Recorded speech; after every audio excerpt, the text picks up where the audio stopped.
Okay. So Mahroya, I was talking to you. I was just saying कि आपने इस चीज का ख्याल रखना है कि अगर किसी स्टेटमेंट में ये चीज मेंशन है कि ये बिहेवियर जो लर्न हुआ है वो या तो रीइंफोर्समेंट या पनिशमेंट की वजह से रीइंफोर्समेंट और पनिशमेंट स्ट्रेटजीज ऑपरेंट कंडीशनिंग में आती हैं। ठीक है। ऑपरेंट कंडीशनिंग से लर्निंग अगर किसी रिस्पॉन्स की हुई है तो वो कॉन्टिजेंसी डिपेंडेंसी में काउंट होगा। ठीक है। Contingency dependent. और वो बिहेवियर्स जो विदाउट एनी कॉन्टिजेंसी या विदाउट एनी पनिशमेंट या रीइंफोर्समेंट या ऑपरेंट कंडीशनिंग से या डायरेक्ट एक्सपीरियंस से या ट्रायल एंड एरर से नहीं लर्न हुए तो वो बिहेवियर्स कॉन्टिजेंसी इंडिपेंडेंट बिहेवियर्स कहलाते हैं। ठीक है। इस चीज का ख्याल रखना है। Next okay sir. Next statement मैं बोल रहा हूँ। एक स्टूडेंट है जो है वो उसने ये टोडलर है या कोई बच्चा हम कह सकते हैं। वो गर्म चीज को टच करता है और उसका हाथ जल जाता है। तो नेक्स्ट टाइम वो अवॉइड करता है किसी भी गर्म चीज को टच करने से। तो what is this? It is contingency dependency और contingency independent behaviour. Contingency independency. हाँ। सर इंडिपेंडेंट होगा क्योंकि इसको पता है कि नेक्स्ट टाइम करूंगा तो दोबारा मेरा हाथ चलेगा, सो वो उस चीज को अवॉइड करेगा। ठीक है। तुम्हारा according to you it is independent और डिपेंडेंट? इंडिपेंडेंस। कोई और? आकाश ने भी इंडिपेंडेंट बोला है, महारोया ने भी इंडिपेंडेंट बोला है। What about other students? Sir मैं आपका क्वेश्चन सुन नहीं पाई, can you please repeat? My question was, एक बच्चा गर्म चीज को टच करता है और उसका हाथ जल जाता है। सो ही लर्न दैट कि अगर मैं हाथ को गर्म चीज को टच करता हूँ मेरा हाथ जल जाता है। तो नेक्स्ट टाइम वो गर्म चीजों को टच करने से को अवॉइड करता है। वो टच नहीं करता। उसका ये जो बिहेवियर शेप हुआ है वो इसका ये जो बिहेवियर है वो कॉन्टिजेंसी इंडिपेंडेंट बिहेवियर है या कॉन्टिजेंसी डिपेंडेंट बिहेवियर है? सर इंडिपेंडेंट है वैसे, क्योंकि उसने, बट डिपेंडेंट इस लिहाज से मुझे लग रहा है कि उसने उसको टच किया एंड देन ही लर्न। ठीक है। अब उसने वो इंडिपेंडेंट नहीं किया, किसी ने उसको सिखाया नहीं है। तो मैंने ये थोड़ा सा कंफ्यूजिंग है।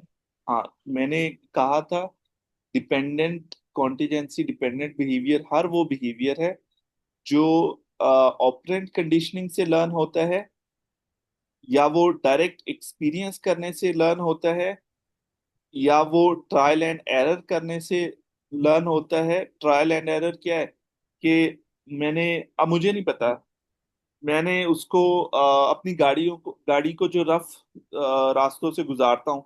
एक बार गुजारा है, मेरा टायर जो है वो व्हील डिसबैलेंस हो गया। मैंने कहा यार पता नहीं क्यों ऐसे हो जाता है, डिसबैलेंस क्यों हो गया। फिर मैंने दूसरी बार मैंने ठीक करवाई गाड़ी अपनी। फिर मैंने अपना वही रास्ते से गाड़ी गुजारना शुरू कर दी जो कि जिसमें गड़े हैं गाड़ी के टायर उसमें बार बार लगते हैं। तो फिर 2-3 दिनों के बाद फिर से मेरा व्हील डिसबैलेंस हो गया। मैं फिर परेशान, मैंने कहा यार ये क्यों डिसबैलेंस हो रहा है। फिर उसके बाद मैंने जो है दोबारा फिर वही रास्ता लेना शुरू कर दिया जिसमें गड़े हैं। उसमें व्हील बार बार लगते हैं और जंप लगते हैं गाड़ी को। फिर हफ्ते के बाद फिर से डिसबैलेंस हो गया। मैंने कहा यार ये what is happening with my car wheels, ये डिसबैलेंस क्यों हो जाता है हर हफ्ते के बाद, ये डिसबैलेंस हो जाता है। फिर मैंने लर्न किया अच्छा नहीं है तो जब मैं बार बार इस गाड़ी को गुजारता हूँ ऐसे रास्तों से जिसमें गड़े हैं या व्हील्स जो है वो लगते हैं गड़े में जाके फंसते हैं, तो उसी वजह से जो है वो गाड़ी के व्हील्स मेरे डिसबैलेंस हो जाते हैं। ये इसको कहते हैं ट्रायल एरर। एरर कि मैंने उसको ट्रायल करता हूँ एरर आ जाता है, ट्रायल करता हूँ एरर। फिर मैंने सीख लिया कि अच्छा मैंने ये रास्ता नहीं लेना, मैंने ये रास्ता लेना है जिसमें गड़े नहीं है। चाहे ये थोड़ा सा लॉन्ग वे है लेकिन इसमें जंप्स कम है तो ये मेरी गाड़ी डिसबैलेंस नहीं होगी। ये मैंने जो है ट्रायल एंड एरर से सीखा। ठीक है। या तो ट्रायल एंड एरर से सीखा हो या डायरेक्ट एक्सपीरियंस किया हो। अब मैंने एक्सपीरियंस कैसे किया? मैंने जो है गर्म चीज को हाथ लगा दिया, ये भी डायरेक्ट एक्सपीरियंस है। मैंने सीखा अच्छा गर्म चीज को हाथ लगाऊं तो मेरा हाथ जल जाता है, ये डायरेक्ट एक्सपीरियंस है ना। ठीक है, ये भी कॉन्टिजेंसी डिपेंडेंट बिहेवियर्स में काउंट होता है। ठीक है। सो हर वो चीज जो डायरेक्ट एक्सपीरियंस से, ट्रायल एंड एरर से और कंडीशनिंग, ऑपरेंट कंडीशनिंग से बिहेवियर शेप अप होते हैं, उन बिहेवियर्स को कॉन्टिजेंसी डिपेंडेंट बिहेवियर्स कहते हैं। ठीक है। ये मैंने आपको क्राइटेरियाज बता दिए, इनको लिख लें। और सेकंड क्राइटेरिया क्या था कॉन्टिजेंसी इंडिपेंडेंट बिहेवियर्स का? हर वो बिहेवियर्स जो रूल गवर्न बिहेवियर्स हो, जो किसी रूल्स की वजह से या वर्बल इंस्ट्रक्शंस की वजह से शेप अप होते हैं, उसमें कोई कॉन्सिक्वेंसेस लर्निंग इंक्लूडेड नहीं होती, वो बिहेवियर्स कॉन्टिजेंसी इंडिपेंडेंट बिहेवियर्स कहलाते हैं। ठीक है। अब इन दो चीजों का ख्याल रखना है जो मैंने कहा, कॉन्टिजेंसी इंडिपेंडेंट रूल्स और वर्बल इंस्ट्रक्शन से या रूल गवर्न बिहेवियर से शेप होने वाले बिहेवियर्स कॉन्टिजेंसी इंडिपेंडेंट बिहेवियर्स कहलाते हैं। वो बिहेवियर्स जो डायरेक्ट एक्सपीरियंस की वजह से या ऑपरेंट कंडीशनिंग की वजह से या ट्रायल एंड एरर की वजह से लर्न होते हैं, उनको हम कॉन्टिजेंसी डिपेंडेंट बिहेवियर्स कहते हैं। ठीक है। अब मुझे बताओ कि गर्म चीज को टच करने से मैंने ये सीखा है कि मुझे हाथ नहीं लगाना इस चीज को दोबारा, तो ये कॉन्टिजेंसी डिपेंडेंट हुए या इंडिपेंडेंट हुए? Dependent sir, dependent sir. Dependent sir, क्योंकि डायरेक्ट। ठीक है, वेरी गुड। क्योंकि वो उसने लर्न किया, उसको ट्रायल किया, देन ही लर्न। ठीक है, वेरी गुड। अच्छा, एक बच्चा है, उस अब वो जहां पे भी आग लगी हो वहां उस जगह जाने से अवॉइड करता है, क्योंकि उसको बताया गया था कि फायर इज डेंजरस। ठीक है। अब वो उस चीज को, इंडिपेंडेंट सर। ये इंडिपेंडेंट हो गया। ठीक है। अच्छा, अब मैंने एक बच्चे को बताया था कि ये जो ब्लीच है कपड़ों वाली, इसको अगर कोई पिए तो उसको अंदर से नुकसान पहुंच सकता है, या वो डेथ हो सकती है उसकी, या मर सकता है। अब वो ब्लीच नहीं पीता, वो उसने अवॉइड करता है मेरी बात सुनने के बाद। तो क्या ये डिपेंडेंट है या इंडिपेंडेंट है? इंडिपेंडेंट। Verbal independent. इंस्ट्रक्शंस। क्योंकि उसने वर्बल इंस्ट्रक्शन से सीखा है। एक बच्चा है, मैंने उसको कहा कि आप होमवर्क करो, अगर आप होमवर्क करते हो तो मैं आपको टीवी देखने दूंगा आधा घंटा। आप मुझे बताओ कि ये क्या है? Independent sir. Independent. Verbal instructions. कि ये वर्बल इंस्ट्रक्शन से है। और एक बच्चा है, उसने सीट बेल्ट पहनी क्योंकि उसकी डैशबोर्ड पे लिखा हुआ था where seat belt during the during during driving. ठीक है। या सफर के दौरान सीट बेल्ट पहन ले, आगे बोर्ड उसने देख लिया, उसने पढ़ लिया, उसके बाद उसने सीट बेल्ट लगा ली, तो कि ये सेफ्टी इससे होती है। तो ये बिहेवियर जो है कॉन्टिजेंसी इंडिपेंडेंट है या कॉन्टिजेंसी डिपेंडेंट है? सर ये भी इंडिपेंडेंट है, सर क्योंकि उसने इंडिपेंडेंट है क्योंकि इंस्ट्रक्शन से सीखा। इंस्ट्रक्शन ठीक है, इंडिपेंडेंट। रूल्स हैं सर। हाँ, वेरी गुड। एक बच्चा है, उसने ये पढ़ा था अपने रिलीजियस में, कुरान में ये लिखा था कि अल्कोहल पीना गुनाह है, इस वजह से अल्कोहल हम नहीं पीते। तो ये कॉन्टिजेंसी डिपेंडेंट बिहेवियर है, ये कॉन्टिजेंट इंडिपेंडेंट है सर। इंडिपेंडेंट है। तो रूल है। सिंपल जो क्राइटेरियाज थे कॉन्टिजेंसी इंडिपेंडेंट और कॉन्टिजेंसी डिपेंडेंट के, आपने जस्ट उनमें देखना है कि ये कौन से क्राइटेरिया पे पूरा आ रहा है बिहेवियर स्टेटमेंट, तो आपने जस्ट कह देना कि ये दो बिहेवियर है। ठीक है, सिंपल सी बात है। ठीक है। अगर एक आदमी है, वो तेज बाइक चला रहा था, उसको फाइन हो गया, उसके बाद उसने तेज बाइक चलाना छोड़ दी, तो ये क्या? Independent sir. Rule break. नहीं। नहीं सर, डिपेंडेंट है ना, उसने सीखा और फिर उसने चलाना छोड़ दी। डिपेंडेंस होगा, ट्रायल एंड एरर से सीखा इसने या डायरेक्ट डिपेंडेंट एक्सपीरियंस है। किया? हाँ, क्योंकि सर उसको फाइन हुआ इंडिपेंडेंट ना। होगा ना। मैंने कहा कि रूल ओवर तोड़ा है उसने स्पीडिंग सर। कर रहा था, ओवर स्पीडिंग करने से उसको फाइन हुआ, फिर उसके बाद ओवर स्पीडिंग उसने हम्म, करना छोड़ दिया, उसने फाइन पे क्योंकि किया। उसने एक्सपीरियंस किया है। फाइन हाँ, उसने पनिशमेंट। पे किया है। हाँ, उसने पे किया, उसने फाइन उसको मिला, वो पनिशमेंट थी। तो वो punishment is a government. Dependent, हाँ, डिपेंडेंट कॉन्टिजेंसी में आ जाता है, कॉन्टिजेंसी डिपेंडेंट बिहेवियर है। ठीक है। सो मैंने कहा था ऑपरेंट कंडीशनिंग, ऑपरेंट कंडीशनिंग सिर्फ रीइंफोर्समेंट से नहीं, का मतलब ऑपरेंट कंडीशनिंग पनिशमेंट में भी काउंट होती। पनिशमेंट और रीइंफोर्समेंट दोनों स्ट्रेटजीज ऑपरेंट कंडीशनिंग की स्ट्रेटजीज हैं। ठीक है। सो फाइन पे करना is a punishment. Got it? Is it clear to everyone? Akash, is it clear? जी सर। आकाश, आपको? जी सर। ठीक है, कोई क्वेश्चन कॉन्टिजेंसी डिपेंडेंट बिहेवियर्स और कॉन्टिजेंसी इंडिपेंडेंट बिहेवियर्स में कोई किसी तरह की कंफ्यूजन है तो यू गाइस कैन आस्क मी।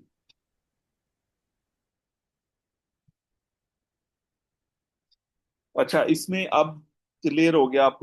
अब एक और चीज, एमओज है, वो बिहेवियर्स जो कि एमओज की वजह से शेप होते हैं, वो हमेशा कॉन्टिजेंसी इंडिपेंडेंट में आते हैं। जैसे मुझे भूख लगी तो मैंने अपनी गाड़ी मैकडोनल्ड की तरफ टर्न कर ली। मुझे प्यास लगी तो मैंने वाटर बोतल परचेज कर ली। ठीक है। मुझे जो है कोई भी चीज ऐसे जो जो जो मेरे से वो है डिप्राइव्ड होती है, वो चीज उस चीज के लिए मैं रिस्पॉन्स जनरेट करता हूँ, तो वो एमओज में काउंट होती है। और एमओ से रिलेटेड हर वो बिहेवियर जो एमओ से ट्रिगर होता है, वो कॉन्टिजेंसी इंडिपेंडेंट बिहेवियर्स होता है। ठीक है, कहलाते हैं। ठीक है। तो एंटीसीडेंट बेस्ड इंटरवेंशंस बेसिकली ये उन बिहेवियर्स पे अप्लाई होती हैं जो कि कॉन्टिजेंसी इंडिपेंडेंट बिहेवियर है। समझ आई अब आपको क्यों हम पढ़ रहे थे कॉन्टिजेंसी डिपेंडेंट और contingency independent? Is it clear to everyone? So as a behaviour analyst, जब भी हमने किसी भी बिहेवियर पे कोई स्ट्रेटजी अप्लाई करनी है, हमने डिसाइड करना है कि कौन सी स्ट्रेटजी यूज करूं। आपने देखना है कि ये बिहेवियर जो है वो कॉन्टिजेंसी डिपेंडेंट बिहेवियर है या कॉन्टिजेंसी इंडिपेंडेंट बिहेवियर है। ठीक है। अगर तो कॉन्टिजेंसी इंडिपेंडेंट है तो एंटीसीडेंट इंटरवेंशन भी आप अप्लाई कर सकते हो। अगर कॉन्टिजेंसी डिपेंडेंट बिहेवियर है, फिर कॉन्सिक्वेंस बेस्ड स्ट्रेटजीज आप यूज करते हो, जो कि फंक्शन बेस्ड स्ट्रेटजीज है या डीआर की डिफरेंशियल रीइंफोर्समेंट की स्ट्रेटजीज है, वो आप यूज करते हो। ठीक है। So antecedent intervention serves to have abolishing operations. जो हम पहले बात कर रहे थे ना, एस्टेब्लिशिंग ऑपरेशन और अबॉलिशिंग ऑपरेशन। एस्टेब्लिशिंग ऑपरेशन से हमेशा बिहेवियर्स इंक्रीज होते हैं। ठीक है, या बिहेवियर में चेंजेस आती हैं या रिस्पॉन्सेज अकर होते हैं। जो अबॉलिशिंग ऑपरेशंस होते हैं उनसे हमेशा बिहेवियर डिक्रीज होते हैं। ये अबॉलिशिंग ऑपरेशन का ऐसा इफेक्ट होता है कि जिससे बिहेवियर डिक्रीज होते हैं, क्योंकि इसमें सेटिएशन या सेटिस्फेक्शन का एक पॉइंट आता है कि बिहेवियर में हमने सेटिस्फेक्शन क्रिएट करनी है। अब जैसे कोई भी फंक्शन ऑफ बिहेवियर है, जैसे स्केप है। अब मैं उसको अगर अबॉलिशिंग ऑपरेशन मैंने अबॉलिशिंग ऑपरेशन का इफेक्ट क्रिएट करना है, तो मैं एस्केप मेंटेन बिहेवियर्स को कैसे डील करूंगा, आप मुझे बता सकते हैं?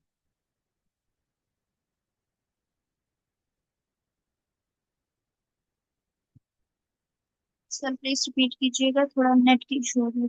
माई question to all of you, अगर मैंने अबॉलिशिंग ऑपरेशन का इफेक्ट क्रिएट करना है ऐसे बिहेवियर्स पे जो एस्केप मेंटेन्ड बिहेवियर्स हैं, उन पे मैं अबॉलिशिंग इफेक्ट कैसे क्रिएट कर सकता हूँ जो एस्केप मेंटेन बिहेवियर्स हैं? जल्दी से सोचें और आंसर करें।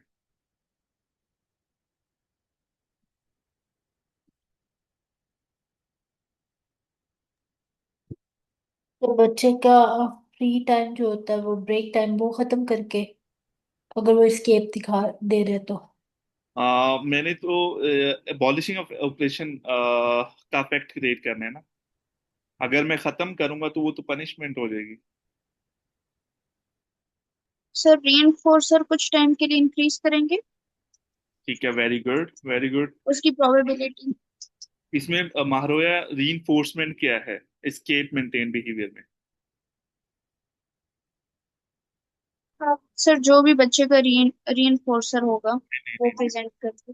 नहीं, मैं एस्केप मेंटेन बिहेवियर क्यों कह रहा हूँ कि एस्केप इज द रीइंफोर्समेंट। ठीक है, escape is the reinforcement in escape maintain behaviour. अगर मैं टेंजिबल की बात करता हूँ कि टेंजिबल मेंटेन बिहेवियर है, सो दोज एडिबल और नॉन एडिबल रीइंफोर्सर्स आर द रीइंफोर्सर्स। ठीक है, अगर मैं अटेंशन मेंटेन बिहेवियर कहता हूँ, सो attention is the reinforcement for that behaviour जो कि उस बिहेवियर को मेंटेन किए हुए है। तो यहाँ पे जो आपने बात की है कि रीइंफोर्समेंट को इंक्रीज कर दूंगा, तो वो अबॉलिशिंग अफेक्ट के लिए ठीक है। अगर वो स्केप मेंटेन है, तो मैंने उसकी स्केप को इंक्रीज करना है, उसकी ब्रेक्स जो हैं उनको मैं इंक्रीज कर दूंगा। ठीक है, अब मैं उसको फ्रीक्वेंट ब्रेक्स देना शुरू कर दूं। वो कैसे? या फिर मैं कुछ टाइम के लिए जिस बिहेवियर जो बिहेवियर आ रहा है और किस वजह से आ रहा है, वो रीजन कुछ टाइम के लिए मैं रिमूव कर दूंगा। जैसे इस सर पहले तो ब्रेक्स को इंक्रीज करने की बात करते हैं कि अब अगर बिहेवियर प्रॉब्लम बिहेवियर आ रहा है, वो स्केप मेंटेन है, मैं हर 5 मिनट के बाद, हर 2 मिनट के बाद उसको कहूंगा जाओ ब्रेक करो, छुट्टी करो।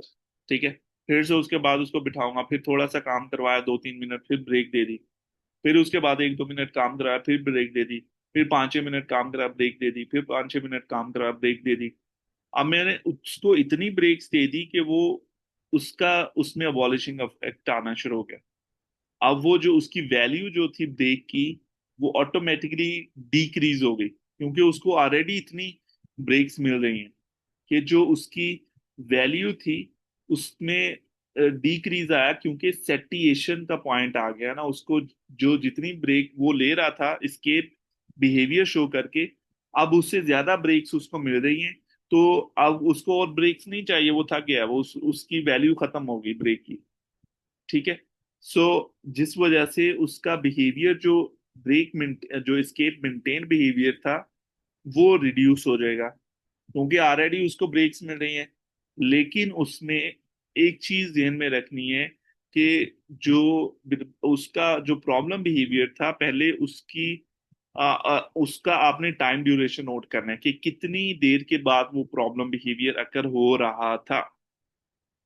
ठीक है, अब अगर for example after every 10 minutes वो बिहेवियर अकर हो रहा है, ठीक है, आपने उसका रेट निकालना होता है यूजली हमने कि इतने बार बिहेवियर अकर हुआ है एक सेशन में। अब जैसे मैं कहता हूँ कि 10 टाइम हिटिंग बिहेवियर आया है 60 मिनट्स में। अब मैंने उसका रेट निकालना है, अब कोई मुझे रेट बताएगा? अगर frequency is 10 times in 60 minute, means के 6 मिनट पर अकरेंस। जो बिहेवियर की का रेट है दैट इज 6 मिनट पर अकरेंस, के 6 मिनट के अंदर अंदर वो बिहेवियर एक बार अकर होता है। ठीक है, अब मैंने टाइम सेट करना है 6 मिनट से पहले उसको ब्रेक देनी है। जैसे मैं उसको after every 4 minutes I am giving him a break before occurring the problem behaviour, मैंने उसको ब्रेक दे दी। ठीक है, रेट क्या था? 6 मिनट पर अकरेंस, मैंने उसको 4th मिनट पे ही ब्रेक देना शुरू कर दी।